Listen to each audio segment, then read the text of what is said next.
Hi guys, so today is the 8th day. 8th day foreman. O, diba, meron na tayong deck. Big deck. Char.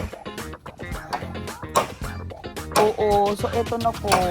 Eto na po talaga siya. Yan na po siya. So foreman, tama lang, no? Dito lang naman din ako hanggang bukas. Pero after nun, magkamigin kami. Mga 1 day lang din yun, balik din dito. Pero at least naka-ata amin lahat. Anong kailangan pa? Kailangan pako. Pako. Tapos, ano pang music na kailangan? Sulig yun? Pilang sa nang sulig yun? O, madali lang na. So, basta matapos silang to na ganito. Kasi baka 2 days ako wala, mabinbin kasi wala yung material eh. Eto na po yung surface. Oo. Sige, so pila. 3.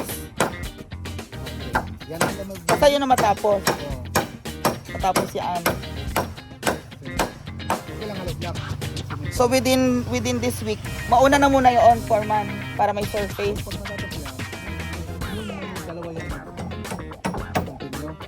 Oo, mauna na muna yun. Tama. Oo. Masabay nyo naman yung trabaho eh. Tapos, after noon, oo. So, ayan na yung surface, guys. Oo.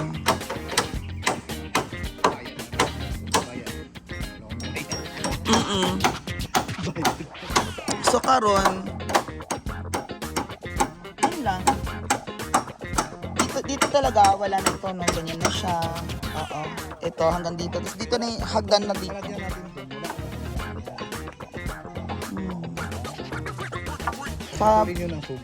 Dito lagyan ng mga puno-puno na dito.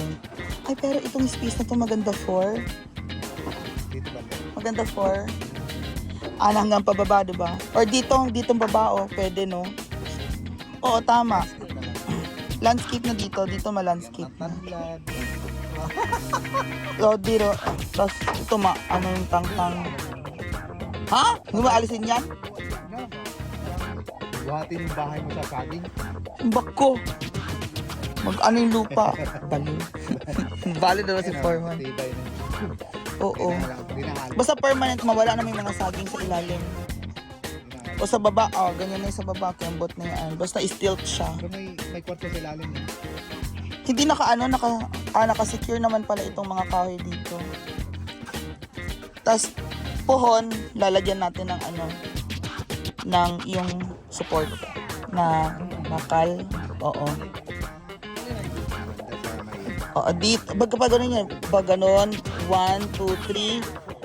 1, 2 sa taas. Nakataas din. Mapa-welding na lang. Weldingan. Oo. Ana. Pinauna ko sa Yung mga kahoy na yan, hindi na akitin ng yan pag naselenium na treatment na selenium. Oo, tanan. Matanggalin yun. Oo, matangtang tanan. Ito mga framing. Pero ito na to. Flooring na to. Ito na yung flooring. Ano to? Hardwood. Hindi. Kupol yan. Pero matibay itong kupol. Kasi yun ang puno. Ito yung gitna ng puno. Ito magsusupport lang nung Ang mga is Jamelina. Ito Jamelina. Ito medyo puti. Oo, poste. Pakulayan naman natin ng varnisher, no? Ayan, so there you go, guys. Hindi pa parating yun hindi pa ng kuryente. Wala pa kuryente? Sa sunod, grind lang natin to para makinis. Oo, wala pa kuryente karon. Wala pa, hindi pa natawuran. Pero okay na yan, sila na bahala. Kinsa? Wala pa, pero at least within the week, no? This week. Oh, ito na po yung flooring.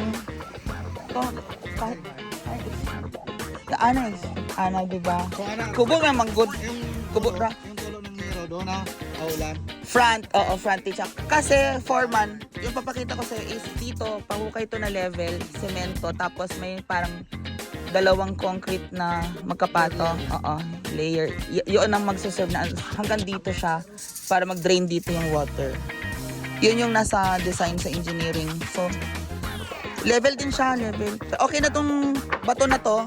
Okay na, dyan lang yan. Pero ma-level lang yung ground doon. Ang natira ko sa kuwan, ang coating to, 20. Oo. So, hindi natin i-ano yung tubig papunta rito. Kasi pag papunta rito, mas magano yung water. Paharap pa drain na doon sa kalsada. Tama, di ba? Pa-drain sa kalsada, tapos, or may ano dyan, may... Or actually, pwedeng dito din foreman, dito din sa side. Pero pahaba na. Harap na lang tanan. Oo, pangit. So hindi ang kubo is hindi ganito no, ganito tas pag ganon, isang ganon lang. Oo, tama. Tapos ayun, kubo lang naman din. So mas-secure lang din, okay na siya. So ipatangtang mga tanan, pohon, oo. Pag ang sayang ang bunga pero madali na lang yun. Oo, tama, kahit maano, tas kung tutubo ulit, gamay pa, at least gamay na lang. O, yung mga basura dyan, matanggal din yan. Pero ito na yung flooring natin, guys. So, our 8th day is flooring na, and then, madali na lang sila foreman buuin to, kasi ito na yung mga haligi po. Ay, paano yung dun, foreman? Isa haligi pa? Ah, ito. Nasa baba. Ito haligi doon, sa harap. Ana. Ayun, kompleto yung mga haligi. Yan yung mga haligi para dun sa harap. Kasi itong nasa likod, ito na. Kompleto na siya. Pila ka feet? 8 feet. 8 feet. Sada. Kasi, sabi nga nila, mas mahal daw pagkahoy. Totoo ba yun? Pag concrete, hindi mo magamit. Basagin mo ng concrete kung malipat. Mm. So, ang kahoy, Mailipat mo. Ma-change mo ang design. Oo. So, yan guys, na-secure na rin ito. Sesementohin pa rin ito. Ipupulido pa ito na ma-secure. babalutin ko. Babalutin pa yan guys. So, yan lang po. Malay. And then, tignan na natin ang ating deck here. Ito na nga siya. O yan na. Ito na yung view natin. O. Diba? Ay, tayo ng, pag nakaano ko, bili ako ng para may duyan tayo dyan. Lalim. Oo, mayroon pa kang 300 lang yung, may matulugan kayo. No? Dalawa. 5. Sa 5? Mahuli ka man? Mahuli man ka? 300, 1,000. Para sa, lang si, tapos ako gusto ko ng, para mamaya kung makauwi Yung ako. doyan, tama-tama. Imit ko later. Bigyan mo na ako lang kung bili ka ng doyan. O, dyan lagay yun yung duyan dyan. Ako, Pwede wala na. ko, hindi ko makadoyan. Gani. Makatulog. Doyan pala tama. May pahingaan, dalawa lang, di ba? O, dyan lang naman yung bahay ni Puloy. O, doon sa sayang papag. O, si Bimboy, dyan lang yung balay ni Bimboy. O, dyan sa isang, yung balay. O, si Kim, dyan lang din yung bahay, pagpahinga. O, kayong dalawa. Tama, kayong dalawa, kasi taga-Kimaya kayo, layo pa. Playa. Playa. O, di ba? O, tama. Ibay ko niya. Tama yan, Mia. Tama yan.